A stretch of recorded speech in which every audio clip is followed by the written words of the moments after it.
Hello and welcome today's lecture on law of accounting. This is our second session. My name is Yasir, and today's lecture we will focusing on understanding company and insolvency law uh, in learning outcome 2, and we will discuss the formation, financing, and administration of companies.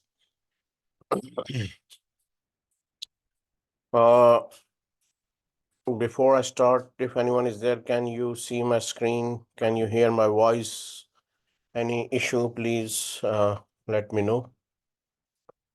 Okay, so key indicative contents, formation, financing, and administration of companies, procedures of company, and limited liability partnership registration, including memorandum and article of association, advantage and disadvantages of limited companies, veil of incorporation. We will discuss requirement of company acts currently 2006 for statutory account audit meetings, exemptions of medium, small, and micro entrepreneur enterprises, procedures for issue of shares, including share issued at a premium and pre-emption rights.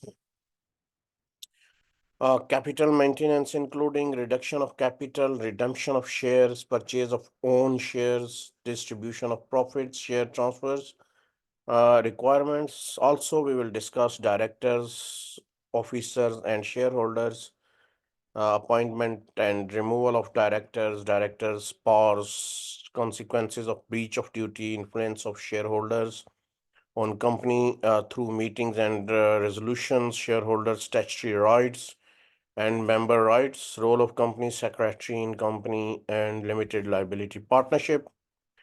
Also, we will discuss insolvency, implication of fixed and floating charges over assets, company voluntary arrangements, administration orders, receivership, compulsory and voluntary liquidation, means of terminations of companies and other business organizations. We will also discuss priorities for distribution on liquidation, right of creditors and employees, bankruptcy, and personal insolvency.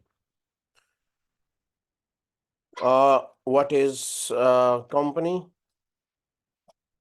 So if anyone is there any idea about what is company? So in business and law, understanding key terminology is essential. So let's talk about some fundamental terms related to companies. Company, what is company? A company is a distinct legal entity with its own legal personality, separate from its owners or managers who operate it on day-to-day basis. This separation is often referred to as the veil of incorporation, which means that the company's actions and liabilities are distinct from those of its shareholders and directors. So the legal concepts provide protection to shareholders and directors by limiting their personal liability for the company's debts and obligations. Here, I will talk about veil of incorporation. Veil of incorporation signifies the separation between the company and its shareholders or directors. Separation shields shareholders and directors from personal liability for the company's action. So there are circumstances where the court may lift the veil of incorporation, allowing them a look beyond the corporate structure to hold individuals accountable for the company's action. One such instant is a matter of national interest, such as trading with enemy nations during times of war, where the court may import the company's nationality based on the nationality of its members. Also, another thing is types of business organization. Business organizations can be broadly categorized as either unincorporated or incorporated. Unincorporated entities such as sole proprietorships and partnership do not have a separate legal personality from their owners. In contrast, incorporated entities such as companies are distinct legal entities with their own legal rights and obligations.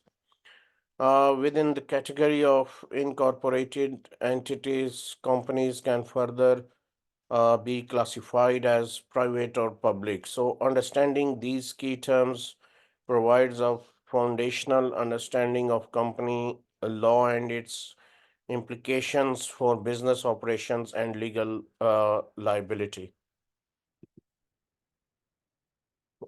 Next, veil of incorporation when it can be lifted. Uh, Veil of incorporation refers to the legal principles that separate the identity and liability of companies from its shareholders and directors. This means that the company is treated as a separate legal entity distinct from its owners. However, there are situations where the court may lift the veil of incorporation or hold individuals accountable for companies' actions. So, one such circumstances in matters of national interest, particularly during times of war, where trading with enemy nations may lead to the lifting of the veil to impute the company's nationality based on its members' nationality. So, Daimler versus Continental Tires Rubber, one of the case law. Uh, an example illustrating basically the concept is the case of Daimler versus Continental Tires and Rubber Company 1916, where the court ruled that trading with a company effectively controlled by enemy nationals would be akin to trading with the enemy, justifying the lifting of the veil of incorporation. Types of company. There are different types of company, uh, but mainly companies can be categorized into two primary types: private companies and public companies. Private companies is registered as such and typically ends its name with PLC or private limited company. It must have a minimum authorized capital currently set at £50,000 and must allot shares of uh, at least the amount of comments trading. Public companies may raise capital by offering their securities such as shares and debentures to the public. They must obtain a trading certificate from the register office commencing trading and must have a minimum of two directors. A private company often denoted by limited or LTD at the end of the name. Its name does not have specific capital requirements. It is prohibited from offering its securities to the public and can commence trading from the date of its incorporations. Uh, a private company may have a minimum of one director. Understanding the distinctions between private and public companies is important for businesses and investors in determining their legal structures and compliance requirement. Private company versus public company. Public companies must have one secretary, must be qualified, accounts must be audited, must file accounts within 6 months. AGM or annual general meeting is a mandatory requirement for public companies. Uh, and must be held annually. Resolutions. Public companies cannot pass written resolutions, must be approved at general meetings. And private companies, they don't need any secretary. Uh, if appointed, they must be qualified. Private companies are not required to audit their accounts if their turnover falls below 6.5 millions. Uh, Private companies are not obliged to hold an annual general meeting unless specified in their articles of associations. Private companies have the flexibility to pass written resolutions without the need for a general meeting. So, understanding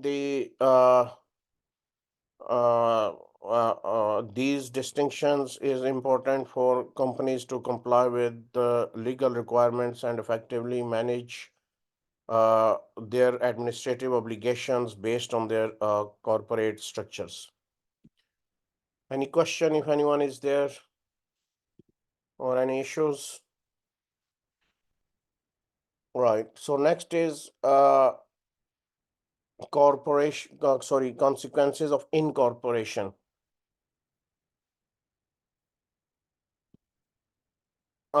Incorporation brings forth several legal consequences that shape the nature and operation of a company. Some of these consequences include limited companies, limited liability. Uh, Shareholders' liability is limited to the amount unpaid on their share capital or any agreed contributions, protecting their personal assets. Corporate capacity as a separate legal entity, a company can either into contract, sue, and be sued and own property in its own name. Then perpetual successions, companies have perpetual existence unaffected by changes in ownership or shareholders. Separation of management and owners. The management of a company is distinct from its ownership, allowing for professional management and investment opportunities. Then regulatory compliance. Companies must adhere to its the requirements outlined in the Companies Act 2006, ensuring legal compliance and corporate governance standards. Uh, what is the rule in FOSS versus hot bottles? The rule is FOSS versus hot bottles stipulates that individual shareholders cannot sue for wrongdoing, wrongs done to the companies or internal irregulations. So, emphasizing the company's separate legal entity and its responsibility for remedies action. What is company law? If anyone is there, can explain what is company law? Company law pertains to the legal framework governing the establishment and operation of registered companies. The core of company law is encapsulated in the extensive provision of the Companies Act 2006, supplemented by regulations and judicial interpretations. While the Companies Act 2006 consolidate most statutory rules, certain aspects such as remedies for breach of directors' duties may stem from case laws. Additionally, past judicial interpretation of previous Companies Act continue to influence and clarify legal principles in contemporary company law. So, understanding company law is essential for business to navigate legal requirements, ensure compliance, and effectively manage corporate affairs within the bounds of regulatory framework and judicial uh, precedents. Company law includes parts of securities regulations and insolvency law. Company law include various legal areas, including insolvencies and security regulations as they pertain to companies.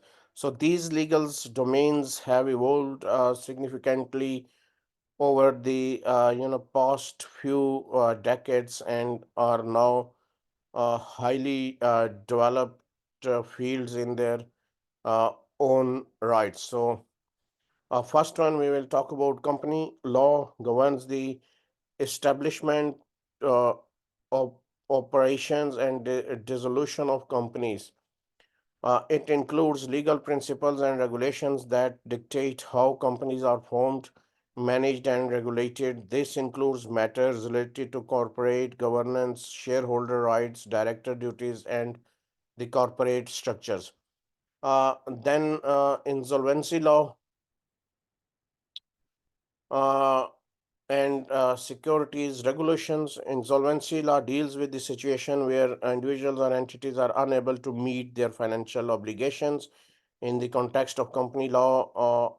So, insolvency law addresses the procedures and mechanism for handling financially distressed companies. It includes provision for bankruptcy, liquidation, administration, and restructuring or to maximize returns to creditors and stakeholders. Then stakeholders, securities regulations, securities regulations focuses on the regulation of financial market and the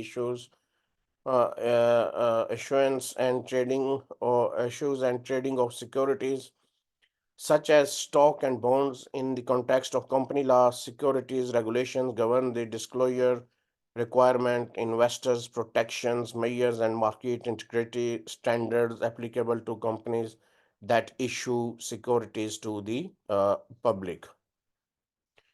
Next is corporate governance. Refers to the system, processes, and structure through which companies are directed and controlled.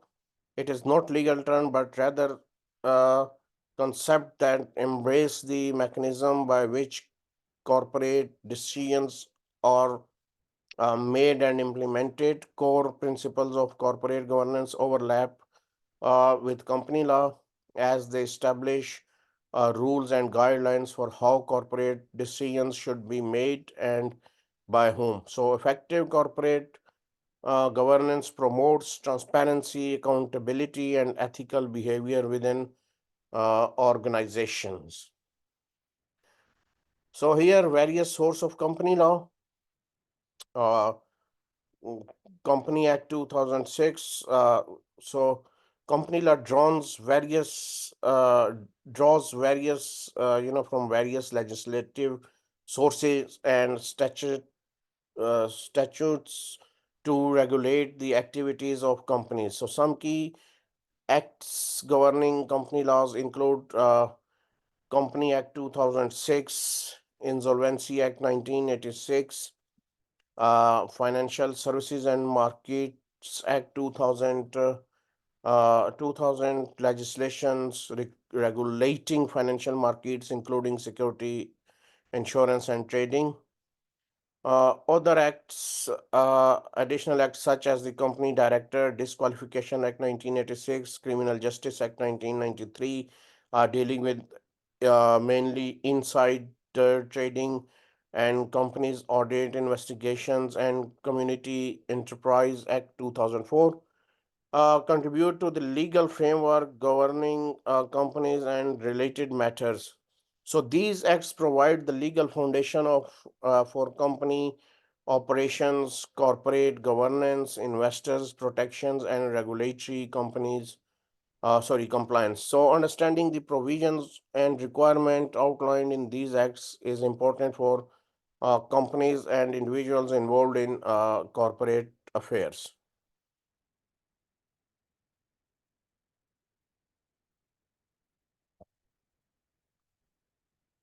Uh, any issues, if anyone is there? Okay, so analyze the requirement of company law for the formations, financing and administration. of companies. So, first, in understanding company law, it is important to analyze its requirement for the formation, financing, and administration. So, first of all, type of companies, various type of companies exist, including public limited companies and private companies limited by guarantee. However, the most common business entity in the UK is private company limited, shares limited liability company. So, a reason for forming a company, while other business structures like sole tradership and partnership are available, forming a company offers distinct advantages. In addition to limited liability, forming a company may facilitate easier access to finance and allow for the formalization of ownership and voting arrangement within the business.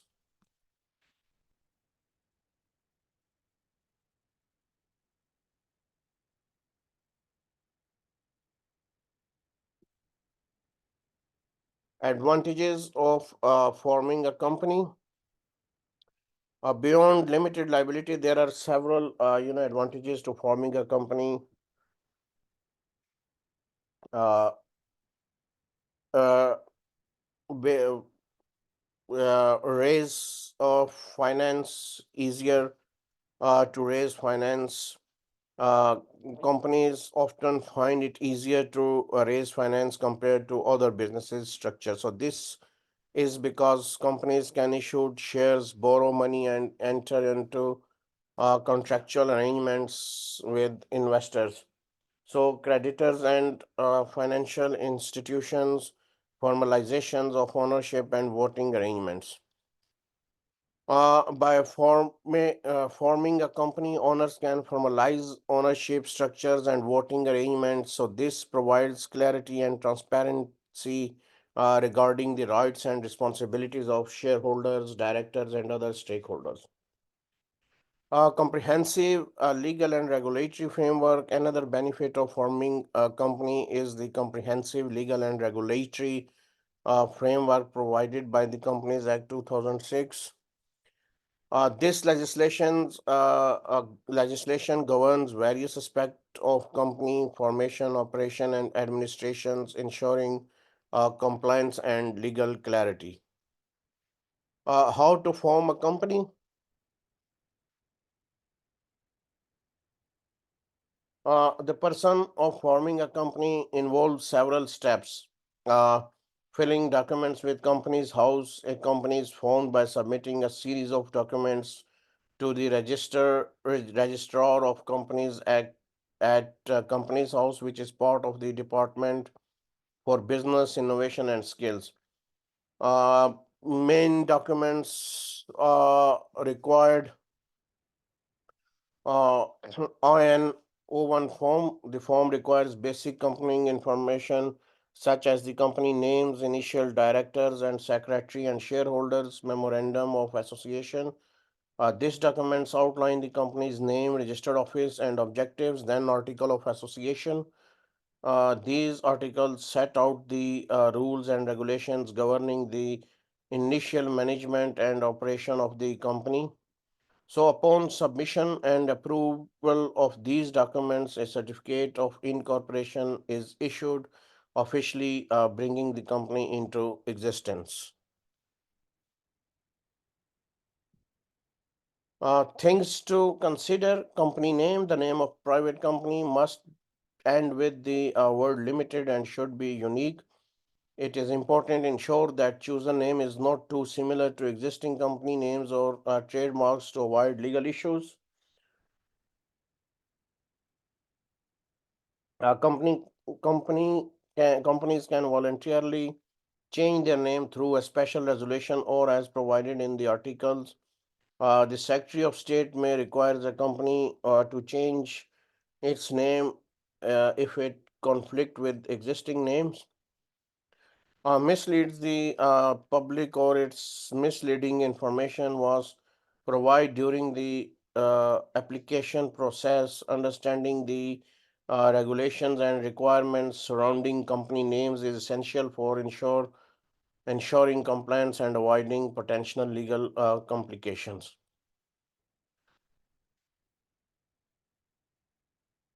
Shareholders and share capitals.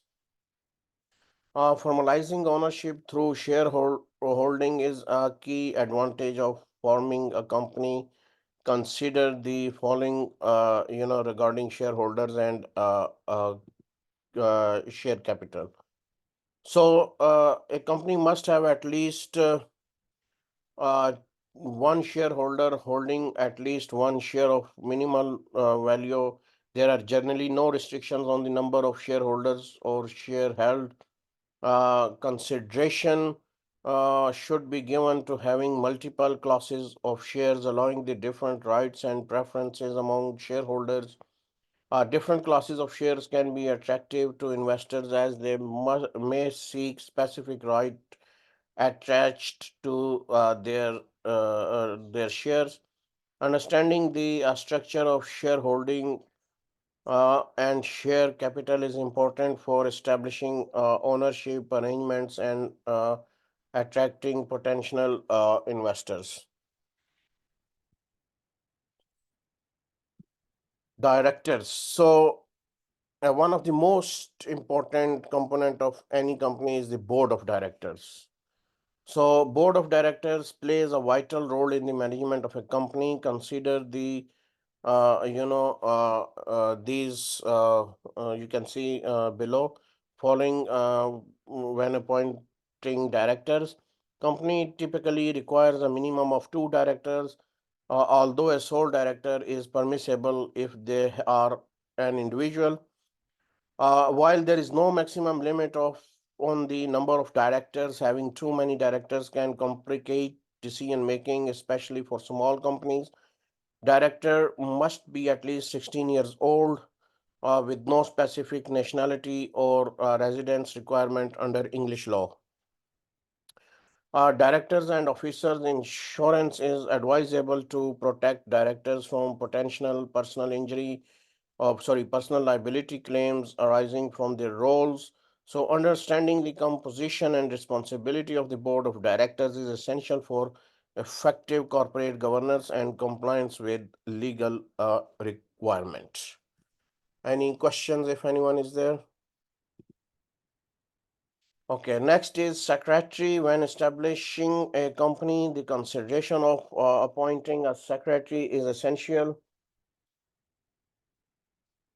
While it's no longer a requirement for private companies to have a secretary, it remains an option. The secretary, who can be one of the directors or another individuals or company, holds significant responsibilities under English law. These duties include maintaining minute books and registers. Despite these obligations, uh, appointing a secretary can ensure the company meets its administrative requirements and avoid breaching the Companies Act.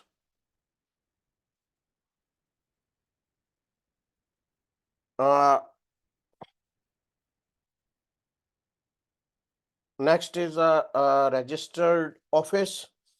Part of the company formation process involves specifying the registered address of the company. A UK company must have a registered office in England or Wales, so which serves as the official address for legal proceeding and formal documents. While the address does not necessarily have to be where the company conducts its business, it's often practical for the secretary to be based there or at the principal place of business. Changing the registered office can be easily done through a board resolutions and filling a form with company's house.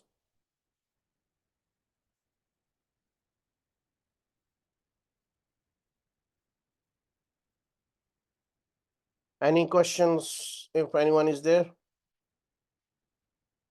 Okay. So next one is constitutional documents. Company are mandated by the Companies Act to have two key constitutional documents upon incorporation, the Memorandum of Association and Article of Association. So the memorandum simply declared the intent of initial subscribers uh, to form a company under the Companies Act and becomes member. On the other hand, the articles of association function as contract between the company and its shareholders. Uh, and its shareholders governing various aspects of the company operation. So they cover matters such as dividend payment, directors' appointments and removals, so share transfers and the conduct of meetings for directors and shareholders. Understanding these fundamental document is important for establishing the legal framework and governing governance structure of a company.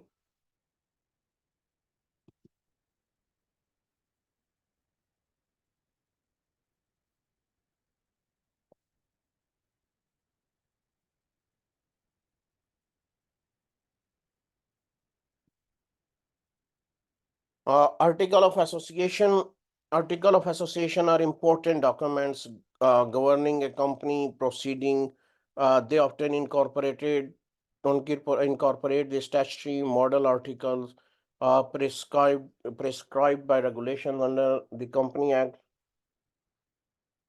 These model articles serve as a default framework for companies that don't submit specific article with uh, forms IN01. However, companies should carefully consider whether to rely solely on the model articles, as the articles of associations can be tailored to meet specific company needs. They cover a wide range of subjects such as voting rights, dividend distributions, termination of directorships, and share sales. Through article of association agreements regarding shares ownership and voting rights can be established, providing clarity and structure for company operations.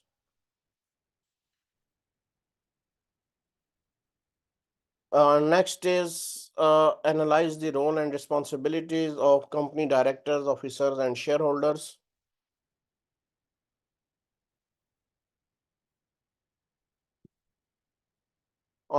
Directors play, as I said, important role in company management and are bound by certain general duties under the Companies Act 2006. So they act on behalf of the company and are responsible for making strategic and operational decisions to ensure statutory compliance and business success. Director participates in broad board meetings to facilitate decision making and ensures obligations are met while the board collectively makes decisions. Certain powers may be delegated to individuals, directors, or committees. So directors may also hold additional roles as shareholders or employees, which entail further rights and duties beyond their directorial responsibilities.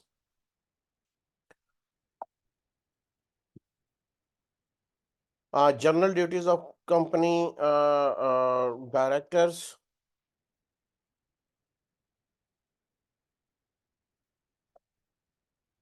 Acting within the power conferred by the company's constitutions, promoting the success of company for the benefit of its shareholders, exercising independent judgment in decision making, exercising reasonable care, skills, and diligence in fulfilling directorial duties,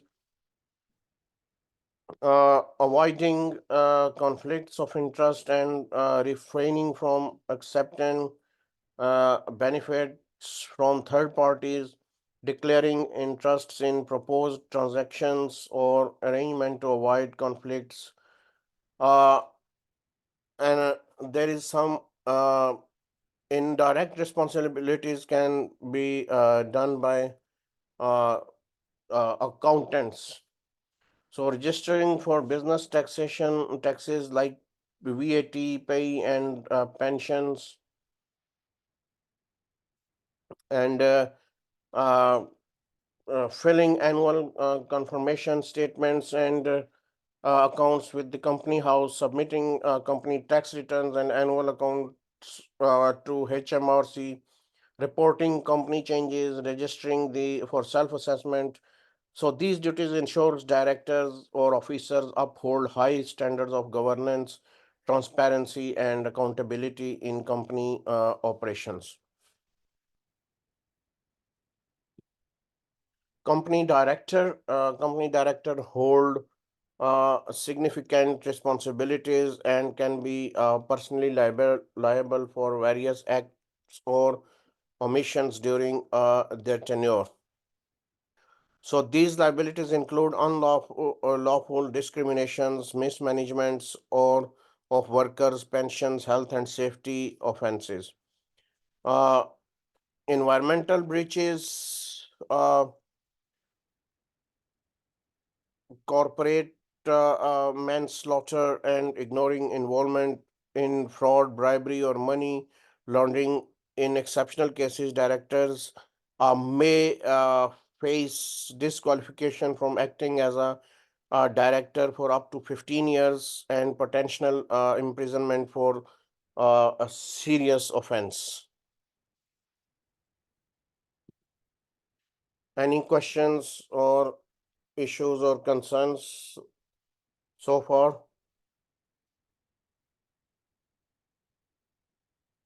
Okay. So, duties of shareholders. Shareholders are vital financial supporters of a company, providing capital by,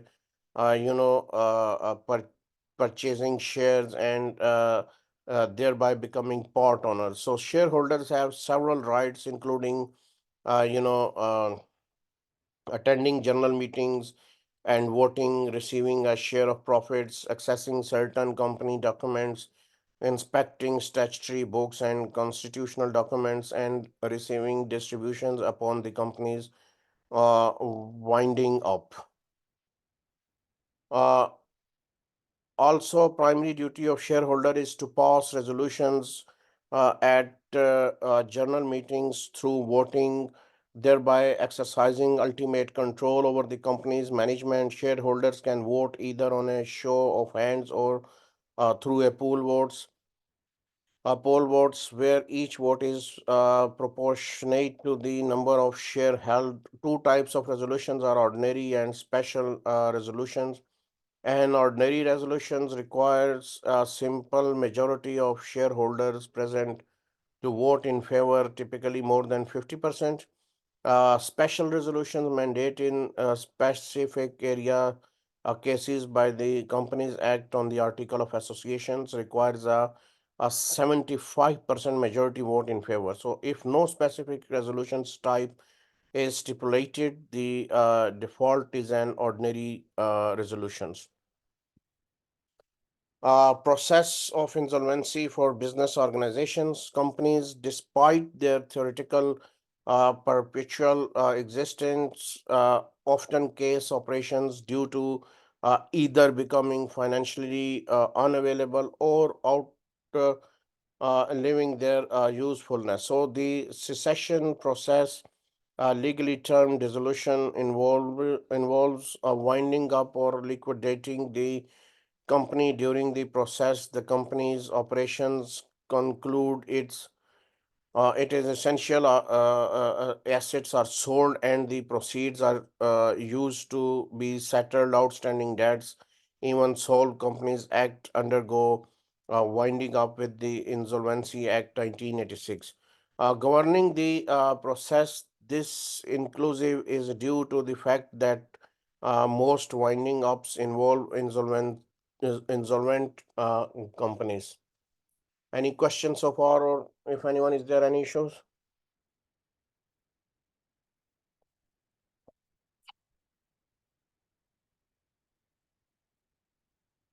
Okay, Insolvent Companies Act 1986 as you can see here, addresses both solvent and insolvent companies, winding up historically the law concerning insolvent company winding ups was moved from company law legislation to specific insolvency legislation.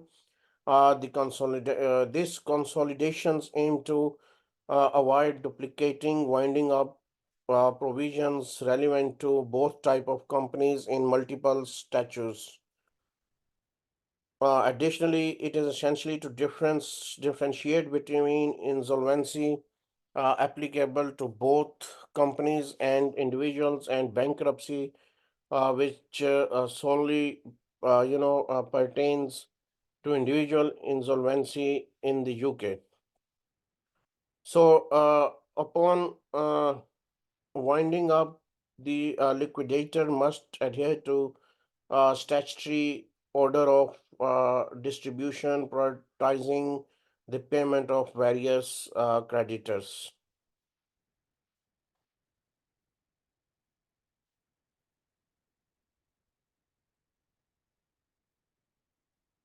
Insolvency and administration law covers intricate and specialized legal practices required in-depth study for comprehensive understanding.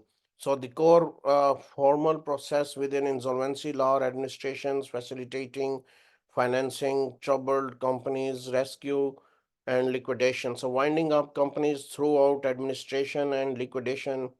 Administrators and liquidators wield various powers, including initiating legal actions and reviewing challenging certain company transactions. Validity, these processes play important role in managing the affairs of insolvent companies and ensuring fair distribution among creditors. Securities regulations. Securities law aims to safeguard individuals who invest their money in various financial instruments, uh, collectively termed securities. These instruments include a wide range of investment products beyond just those related to companies. Securities regulations falls within the finance law. Uh, which comprises banking law, regulation of investment, businesses and market, and increasingly oversight of companies offering securities to the public. Securities regulations primary concerns companies whose shares or bonds are listed and trading on stock exchange. Global financial crisis of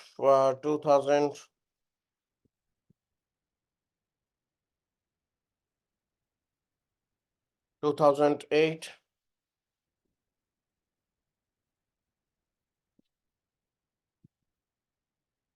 Uh, Reforms in UK law post the 2008 global financial crisis have stemmed from initiative at both UK and European levels. So these reforms largely focuses on regulating banks and reallocating regulatory responsibilities.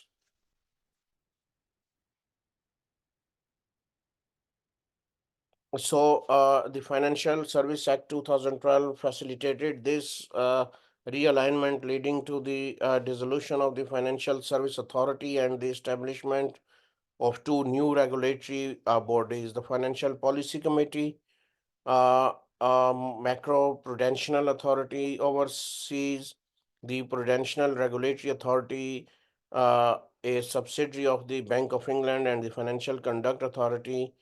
uh, Despite these changes, the framework of securities regulations remains largely unchanged, with functions redistributed among regulatory entities.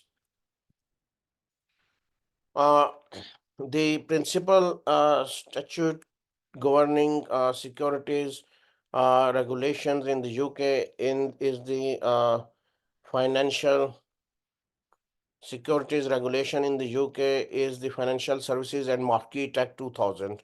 FSMA. So amended most recently by the Financial Services Act 2012. So Financial Services Marketing Act imposed the primary securities regulator to establish detailed provisions governing securities outlined in the Financial Conduct Authority Handbook. Uh, these statutory provisions are complemented by regulations formulated by the FCA Financial Conduct Authority under the authority granted by Financial Services Marketing Act. Additionally, a soft law such as the UK Corporate Governance Code and Stewardship Code supplement the legal framework, providing guidelines on corporate behavior and governance practices. Any questions, any issues, if anyone is there? Any question so far? Right. Understanding insolvency, advice on the insolvency process and given situations. Insolvency in a legal terms occurs when a company or individual is unable to meet their financial obligations. For a company, insolvency manifests when its assets fall short of covering its debts or when it cannot settle debts as they become due. Similarly, an individual is insolvent if they cannot repay debts as they become due. Various factors can lead to insolvency, including market downturns, management failures, fraud, loss of long term finance, excessive overheads, or ambitious ventures.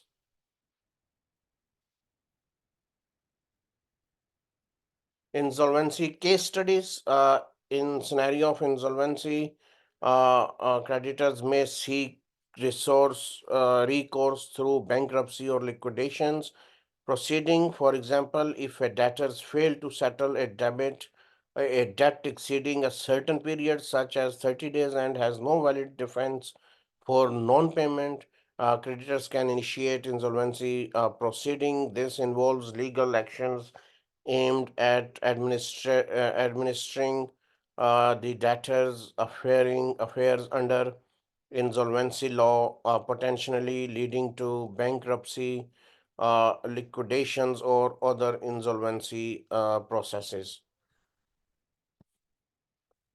Analyze aspect of capital maintenance. If anyone is there, uh, any issues or any concerns, please let me know. If you can't see my screen or can't hear my voice clearly. Right, capital maintenance poses that a business should only recognize profit it has maintained its net assets during an accounting period. So, in a sense, profit significant the increase in net assets over a period. The concepts excludes a certain cash flows affecting net assets, such as inflow from stock sales to shareholders or outflows from dividend payments. So inflation can uh, distort the concepts of capital maintenance, as it may inflate net assets even without a genuine increase in asset value. Adjusting net assets for inflation is crucial, especially in inflationary environment to accurately assets capital maintenance.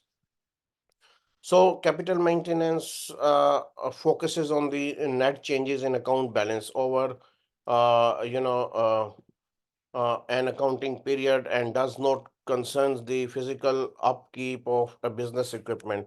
A share capital is a limited company, serves as a safeguard for creditors. Although it is important to note that this is an accounting measures rather than actual cost. So the rules governing capital maintenance aims to prevent a company from reducing its capital by returning it to its members either directly or indirectly. thereby ensuring our company financial stability and integrity. Uh, Exception to capital reduction. Despite the general rule prohibiting capital reductions, there are exceptions outlined in Section 6641. As you can see here, Company Act 2006, a company is permitted to reduce its capital for various reasons, such as canceling liabilities on partially paid shares, returning excess capital to shareholders, or canceling paid up capital no longer represented by assets. So these measures enables the company to adjust its capital structure in line with its financial needs and obligations.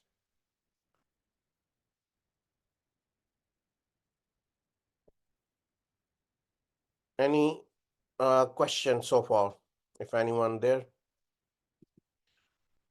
Procedures of for public companies. In the case of public companies seeking to reduce their capital, a specific procedure must be followed.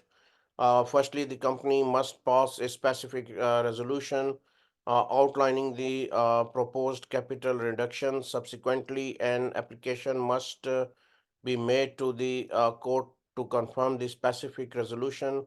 If the reduction involves certain methods, such as canceling liabilities or returning excess capitals, the court may require the company to settle a list of creditors entitled to object. The court will only confirm the reductions once it is satisfied that all creditors have either consented to the reduction or had their debts discharged or secured. Finally, the company must file necessary documents with the registrar. Additionally, if the share capital of a public company falls below £50,000 as a result of the reduction, it must re-register as a private company.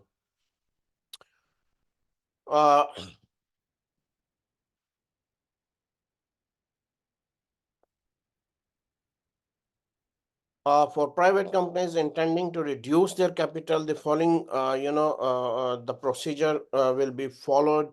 Uh, Pass a special resolution supported by solvency statement. Company must first pass a special resolutions indications the shareholders approval of the proposed capital reductions. Additionally, each director must provide a solvency statement uh, affirming that the company will be able to meet its debts within the following years. Solvency statement is a declaration made by each director attesting to the company's solvency. It confirms that the company will have adequate resources to settle its debts as they become due during the next 12 months. Making a solvency statement without reasonable grounds is considered an offense and may result in fines and or imprisonment. Filling requirements. Uh, Copies of the resolution, solvency statement, and a statement of capital must be filed with the registrar of companies within 15 days of passing the special resolutions. These documents provide a formal confirmation of the capital reduction and ensures companies with legal requirements. Any questions so far? If anyone is there? Okay, so some additional information, Treasury shares definition and journal rules. Treasury shares refers to shares of a public company that the company repurchases from its shareholders using distribution public profit. So these shares are not immediately cancelled but are held in treasury according to the general rules. Shares repurchased by a company should be cancelled, and the company shares capital account should be reduced by the nominal value to be cancelled shares. However, an exception exists for public companies uh,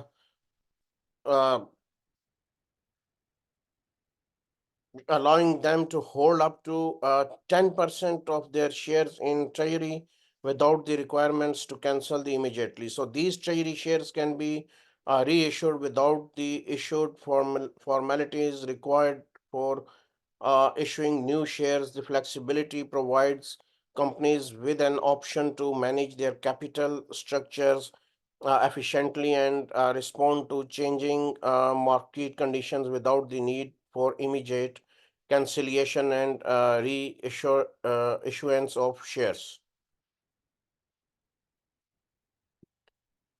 Exceptions under Section 724 Company Act 2006, companies listed on the stock market or stock exchange or the alternative investment market have the authority purchased, hold, and resell their own shares. However, there are specific conditions attached to this process. The shares required must be qualifying shares, meaning they are shares listed on the London stock market or stock exchange or traded on the alternative investment market. Furthermore, these shares must be bought using distributable profits. The company reserves the right to cancel or sell these treasury shares at any time. Then Section 726 of the Company Act outlines additional restrictions on the treasury shares. Shares held in treasury do not grant the company any voting right, nor are they eligible to receive dividends or other forms of distributions. Uh, Despite being held by the company, any proceeds received from the sales of treasury shares are treated as profits for distribution purpose. Moreover, Section uh, 7 to 9 uh, Company Act 2006 addresses the consequences uh,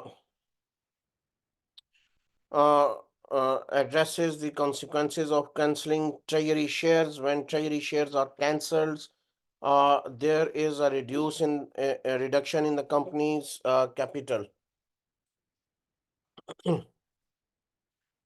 Importantly, this reduction does not require a special resolutions by the members or authorizations by the court, simplifying the process of the company. So, finally, uh, Section 730 of the Companies Act 2006 mandates that if treasury shares are cancelled, the company must submit a return to the registrar within 28 days of the cancellation.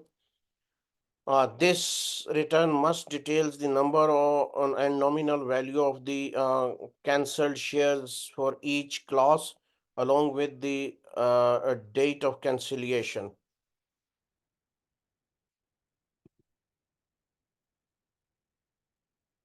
So, notice